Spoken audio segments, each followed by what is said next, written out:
ये कहानी इसी सदी की है। एक गर्द जंगल में एक आम का पेड़ था। उस जंगल के पास ही एक छोटा सा गांव था। उस गांव का एक छोटा सा लड़का रामू उस जंगल में जाकर उस आम के पेड़ के पास खेलता रहता था।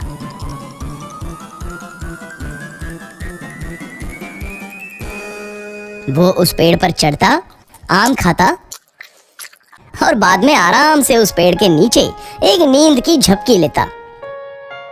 रामू को पेड़ के साथ खेलना अच्छा लगता, तो उस आम के पेड़ को भी खुशी होती। अब रामू रोज उस पेड़ के साथ नहीं खेलने लगा। एक दिन की बात है, रामू चलते चलते उस पेड़ के पास गया। वो बहुत दुखी था। चलो रामू बेटा, मेरे साथ खेलो। आम के पेड़ ने कहा, मैं अब बच्चा नहीं रहा जो तुम्हारे साथ खेलूं। अब मैं पेड़ के साथ नहीं खेलता। रामू ने जवाब दिया, मुझे अब खिलौने चाहिए और खिलौने खरीदने के लिए पैसों की जरूरत है। रामू आगे बोला, माफ करो बेटा, पर मेरे पास पैसे नहीं हैं। परंतु तुम आम तोड़ सकते हो और उसे बाजार में जाकर बेचकर पैसे कमा सकते हो। रामू ये सुनते ही खुश हो गया। उसने आम तोड़े, उसे जमा किया और खुशी खुशी वहां से चला गया।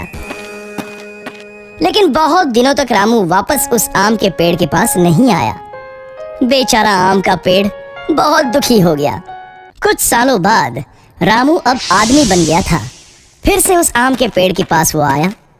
आम का पेड़ खुश हुआ और बोला, रामू बेटा, चलो आओ, अरे मेरे साथ खेलो। मुझे तुम्हारे साथ खेलने का टाइम नहीं है, और वैसे भी अब मैं बड़ा हो गया हूँ। मुझे अब मेरे परिवार के लिए काम करना है। हमें एक घर चाहिए, क्या तुम मेरी मदद कर सकते हो? रामू ने पूछा। मुझे माफ कर दो बेटा, पर मेरे पास तुमको देने के लिए घर नहीं है।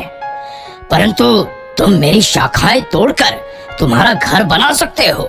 ऐसा सुनते ही रामू ने आम के पेड़ की सभी शाखाएं तोड़ दी और उन्हें साथ में लेकर वहां से खुशी खुशी चला गया। शाखाएं टूटने के बावजूद आम का पेड़ खुश था, परंतु रामू उसके बाद नहीं आया और पेड़ बेचारा बहुत दुखी हुआ। कुछ सालों बाद गर्मियों के दिन में रामू फिर से उस पेड़ के पास आया। पेड़ बहुत खुश हुआ। आओ बेटा, चलो मेरे साथ खेलो। नहीं, अब मैं बूढ़ा हो गया हूँ। अब मुझे जिंदगी आराम से बिताने के लिए नौकायन करना है। क्या तुम मुझे बोट दे सकते हो? रामू ने पूछा। इस पर पेड़ बोला, मेरे तना का इस्तेमाल करो और बोट बनाओ, फिर तुम नौकायन को जाके खुश रह सकते हो। फिर क्या था, रामू ने उस पेड़ का तना भी काट लिया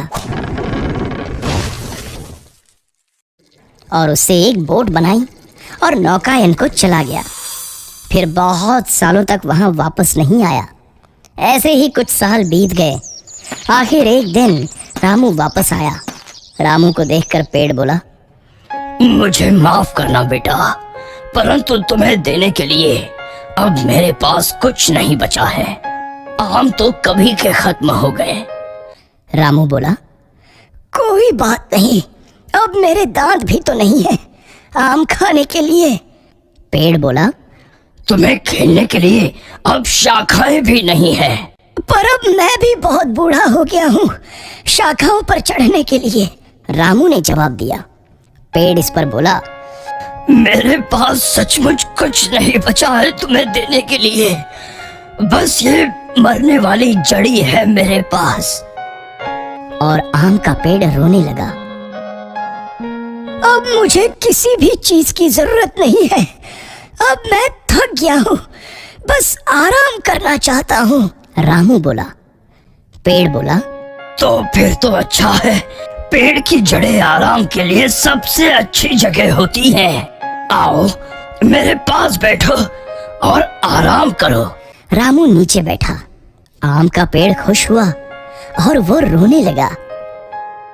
दोस्तों, ये कहानी हमारे दिल को छू लेती है कि कैसे एक पेड़ हमारे जीवन में बस जीवन भर देते ही रहता है और इंसान उस बात की कद्र तक नहीं करता। पेड़ हमें छांव और फल देते हैं, लकड़ियां देते हैं, पर हम इंसान उन्हें बेरहमी से हमारे फायदे के लिए काटते हैं और वापस कुछ नहीं देते। दोस्तों, आपसे गुजारिश है कि आप नया पेड़ नहीं लगा सकते तो कम से कम उन्हें काटो मत। धन्यवाद।